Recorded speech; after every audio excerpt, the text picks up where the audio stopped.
Was Anna Kaboom about to defeat Yuma? I have literally never in my life heard the name Anna Kaboom, but apparently my chat is a fan. So yeah, let's watch. Let's see how it goes. Yuma Tsukumo versus Anna Kaboom. Trains versus onomatopoeia monsters. Trains. Alright. The stakes of this duel: if Yuma loses, he has to start going out with Anna. So okay. What is this series about? Love hurts? What is this? What? The stakes are so high already. Hey, the stakes aren't very high with this duel. No, dude, what are you talking about? I just literally said the opposite. I feel like the stakes are like super high. It's the opposite. What are you talking about? Depending on how you want to look at it. But this duel does feature one of my favorite Xyz monsters, Super Dreadnought Rail Cannon Gustav Max. Oh, those are. Oh, that is that archetype. Okay, interesting. I just think its name's really cool to say. In fact, I do like all of the Super Dreadnought cards. Spoilers! Despite Anna dominating the duel with insanely high attack monsters, burning Yuma for 2,000 damage a pop, she somehow loses at the last possible second. And I thought, that's a bit unfair. She was doing so well just to get clapped by one simple combo on the final turn. Could she have changed the outcome of this duel with any minor plays had she had any early opportunity? Okay, I've seen this design before. I haven't seen much of her, but I've seen this design like somewhere. For victory, same for Yuma as well. I guess we won't know unless we jump into the duel. I don't know what to expect anymore. Dude, what is this? What is this series about? You have seen it with the Rata video? I have? I don't remember. Like maybe in what? In which video? I don't remember. The duel begins and Anna goes first. She draws and her opening hand consists of Rocket Arrow Express, Magic Jammer, a Traffic Control, Fiery Fervor, and 2 mysterious spells or traps. This was like EU girls because I'm 12. In other circumstances, people will be like, date you if I lose? Oh man. I appear to have breaked your move. Yeah, I assume if like we were talking about like I don't know what a 12-year-old like. Is Yuma an actual 12-year-old or that he acts like a 12-year-old, like Goku? Let's just throw a bit of a like Goku slander. A 14-year-old. Are 14-year-olds not interested in girls? I haven't been a 14-year-old in like decades, so I actually don't know. But yeah, I assume it's not her type or something. I don't know, dude. Fun fact, all of those spells and traps are going to get dumped into the graveyard later, and the only reason we know what 3 out of the 5 of them are is because a train basically runs through them and we actually see the 3 cards. It's a bit more clear in the dub, but in the sub you can just about make out what they are, and that's what these 3 cards are. The bottom line, we'll get to those spells and traps a little bit later, they're really important. Since Anna controls no cards on the field, she can special summon Rocket Arrow Express straight from her hand thanks to its effect. These cards look so unserious. This is yeah. Now the benefit of this monster is it's super easy to get out and it's got 5,000 attack points. So you must be thinking, what's the catch? Well, there's a few. Anna now can't conduct her battle phase the turn it's summoned, which isn't a big deal, it's the first turn after all. However, also she can't set any other cards while Rocket Arrow is on the field. On top of all that, during each of her standby phases, she must send 5 cards from her hand to the grave to keep this monster on the field, or else it will destroy itself. So as you can see, this monster is an all or nothing kind of card. It's asking for a lot for, I'll be honest, not a lot of gain. So, with all that in mind, Anna ends her turn here. What a turn. What a turn. Yeah, it was not his type of girl since he also had a cat girl into him. I've seen that one because that is more like meme. I was in my late 20s when Sexo came out. I'm just thinking about the age of the characters. Like, I know Yugi was like 16, right? Well, Kaiba was 16. I don't remember Yugi. I assume Yugi was the same age. And I think Jaden was also 16. And I know you say Yugi was 14? Really? Really? Jaden became 16. I know Yusei was an adult, right? Yusei was 17. Yusei was 17? Dude, what are we watching? I always assume Yusei was in his 20s or something. Yugi skipped ahead? Oh,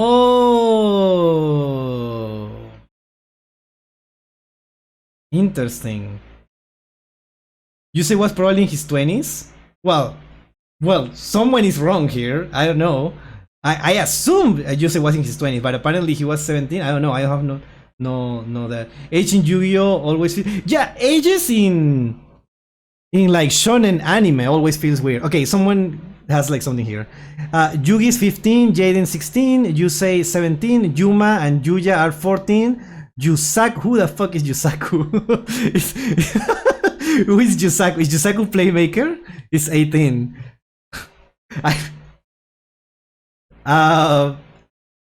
Anime be like that. Even freaking Yotaro is written to be 17. Yeah, and he's like huge. Yeah, he's Playmaker. Okay. Interesting. Okay, well, good context that we have right now. Okay, let's keep watching. Yusaku's Playmaker? Okay, thank you. It's Yuma's turn, and he draws. His opening hand consists of Rai Rider, Gokugo Giant, Gamashara, Overlay Buster, and 2 mysterious cards. And I assume this is first season, right? This is season 1 of Sexal, right? How early is this into the first season? I assume this is before the huge plot stuff starts. I don't know. Unable to get over a 5,000 attack point monster, he sets Rai Rider face down in defense, very smart, along with Overlay Buster, and then ends his turn. It's back to Anna, and she draws Snowplow Hustle Rustle. The standby phase occurs, and Rocket Arrow Express asks for its maintenance cost of 5 cards be sent from the hand to the grave. Anna chooses not to pay this, and so it is destroyed. Now, the reason that she's abandoned her 5k monster is actually because she's got Hustle Rustle in her hand now, which is a monster she can get out really easily.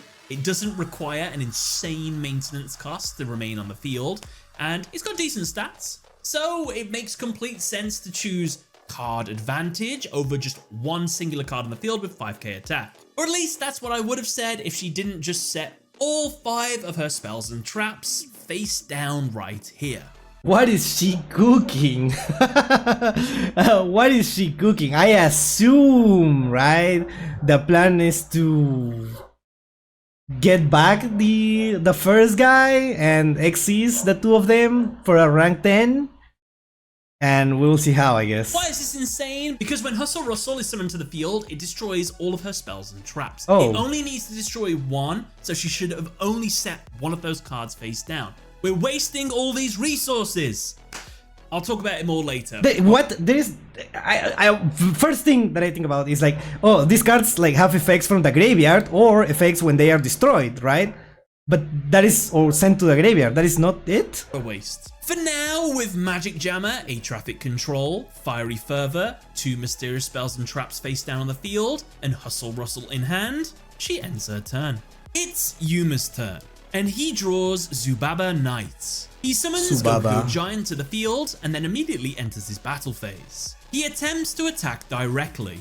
However, Anna activates the effect of Snowplow Hustle Rustle in her hand. When she is attacked directly, she can summon this monster straight to the field. However, by doing so, she must destroy all spells and traps on her side of the field.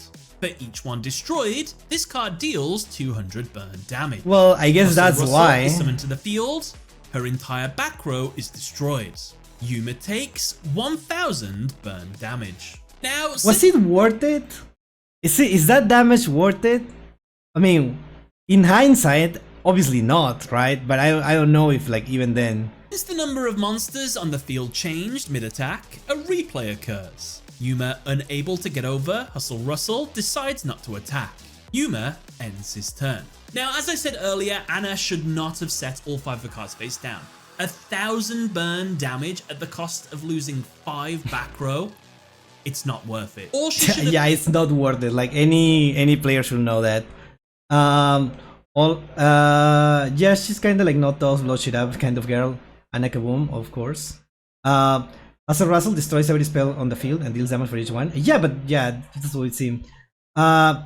She wanted to burn him when your deck about to burn you. When your deck is about burn, you're like this, I guess. All I'll say, you can blame Yuma for this. She decided to set them. If anything, this is strictly the writers, of course, of course. I have done this a lot with my Argo Stars deck, so I can blame her. Bro, I don't know if you can hear the dog barking outside, and I don't know why it's not stopping. I think it's somewhere like in like I don't know. It's so annoying right now. Misplaying. That's not girlfriend material. Oh, that's what Yuma didn't like, I guess. Wait, hold on. I'm gonna close the window because that is so annoying. Hold on.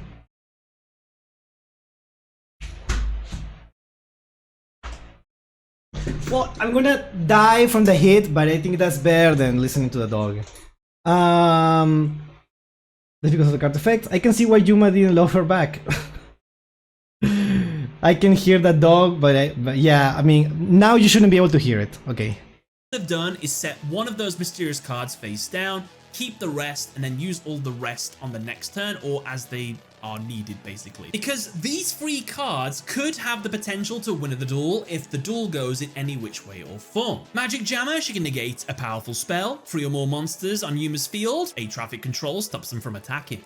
Yuma gets out a monster with more attack than her, double the attack of one of her monsters with Fiery Fervor. This is such a cool art. I've never seen this card. It looks really awesome. Keep those cards in mind. Let's just pretend she held on to them, and I'll tell you when they become important later. Oh, and by the way, Yuma's not off the hook either. Since he has a level 3 and a level 4, there was no way for him to exceed some of this turn, so he couldn't have got over Hustle Rustle. However, what he does have face down is Overlay Buster. He could have used that to boost Go-Go-Go Golem's attack to 2,500. He could have then crashed it into Hustle Rustle, destroying them both. Anna would now have nothing on the field. Next turn, when she draws Special Schedule, the best she can do is summon Rocket Arrow Express from the grave into defense. With 0 defense, on Yuma's next turn, he can summon Zubaba Knight, attack over it, do piercing battle damage, then attack directly with Rai Rider. Anna's final turn, she draws Train Connection. With no Earth Machines on her side of the field, this card does nothing. Yuma's turn, she loses. So yes, fun fact, Yuma could have won this duel. It would have actually taken longer than it actually does take him to win this duel. So technically he could have won in a different way.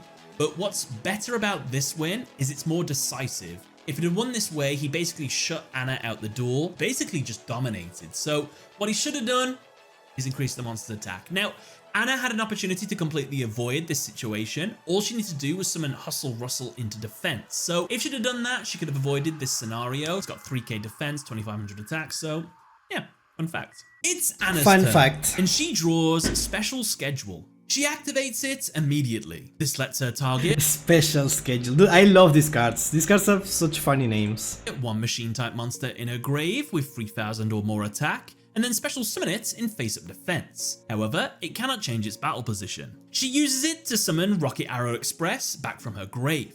Now, with 2 level 10 monsters on her side of the field, here we go. She overlays them both to exceed summon her rank 10 Super Dreadnought Rail Cannon, Gustav Max. What am I looking at? Super Dreadnought Rail Cannon, Gustav. It looks so weird without a cannon. What is this? It looks like a lot of blocks. Max. It sounds so cool. It sounds so cool. Anna activates its effect. Fun Once boy per in there. turn, she can detach one of its materials to deal 2,000 damage to the opponent. She detaches one of its materials. Yuma takes 2,000 damage. Anna moves into a battle phase and uses Dreadnought to attack Go-Go-Go Giants. If this attack is successful, Yuma will lose. However, luckily, he activates his Overlay Buster. This increases the attack of Go Giant by 500. While it is still destroyed in the battle, the attack point increase was just enough to keep Yuma in the duel. With no more plays, Anna ends her turn. It's Yuma's turn, and the penultimate turn of the duel. He draws and gets Mirror Male. He summons Zubaba Knight to the field and then flips up his set Rai Rider. With 2 level 3 monsters on his field, he overlays them both to exceed summon his rank 3 Temtempo the Percussion Jin in face-up defense. Yuma activates the effect of Temtempo by detaching one of its materials. Now he can target an Xyz monster on the field and detach one of its overlay units from it. By doing so, this card gains 500 attack. Dreadnought now has no materials, meaning it can no longer instantly win Anna the duel on the next turn. This is so weird. I feel like I don't know. Tempo's attack increases to 2200. Yuma sets Gamashora and Mirror Male face down and ends his turn. It's Anna's turn, and the final turn of the duel. What is gonna happen? How is she gonna lose in her turn? Hello, Martadri. Hello. She draws and gets Train Connection. She activates it. Now, by banishing 2 level 8 or higher machine-type monsters from her grave, she can equip this card to a machine-type monster. The equipped monster's attack is doubled, and it can inflict piercing battle damage. She banishes Rocket Arrow Express and Snowplow Hustle Rustle from the grave. Super Dreadnought Rail Cannon's attack is doubled to 6,000 and now deals piercing battle damage. Anna moves into the battle phase and attacks Yuma's Temtempo, attempting to go for game. However, Yuma activates his set, Gamashara. This trap can only be activated when a defense position monster is targeted for an attack. What's happening? This trap can only be activated when a defense position monster is targeted for an attack. Okay. The monster attacked is changed to attack. Following this, if the attacking monster is destroyed by that battle, the opponent takes damage equal to that monster's attack. Now, the opponent takes damage equals as the monster attack? First you might be thinking, what was the point of that? That monster's weak anyway, it's just going to get destroyed, it's not going to do anything. Well, that's where Yuma's final trap card kicks in. He activates Mirror Male. This makes it so the attack of a monster being attacked is the same as the attacking monsters. Sure, dude. Sure. So now, with both monsters having 6,000 attack, the result of the battle is a double KO. Both are destroyed. However, yeah, she's gonna take the damage. Due to Gamashora's final effect, since the battling monster was destroyed, Anna now has to take 6,000 damage equal to her monster's attack. Anna loses the duel. Now, fun fact, even with the power of hindsight, if Anna hadn't used her equip spell this turn and simply just attacked with her 3k monster, which would have gotten over Yuma's defense position Temtempo, she still would have lost the duel. Since all the traps would have gone off anyway, she would have taken 3,000 damage and then lost her Gustav Max, having a completely empty field. Her turn ends, all Yuma would have to do is summon a 1,000 attack point monster and simply attack for game. So then the question becomes, was there any way for Anna to win the duel if she'd have held on to one of these free spells or traps? Well, unfortunately, Yuma never got out 3 monsters at the same time, so that wouldn't have helped. He never used a spell card throughout the entire duel, so that also wouldn't have helped. And unfortunately, he never had a monster on the field with more attack than one of her own. So no, Anna could not have won this duel, is what I would have said if we followed the real world rulings of Fiery Fervor, but the anime effect is different. And if she would have held on to we're not doing that then. She would have won the duel. But how, I hear you cry? Well, you see, Fiery Fervor in the anime, its effect doesn't actually require the opponent to have a monster with greater attack to be activated. Instead, it states, when an opponent's monster gains attack, target one face-up monster you control, equip this card to it. The attack of the equipped monster is doubled. So that means that if Anna would have saved this card from the start of the duel, she could have used its effect right after Yuma played Mirror Male. Now, I did double check the rulings on this to make sure it would work. Obviously, Mirror Male makes the monster match the opponent's monster, but using a card after Mirror Male had been played doesn't actually cause Mirror Male to boost its attack again. So the play checks out. Gustav Max attack would now increase to 12,000.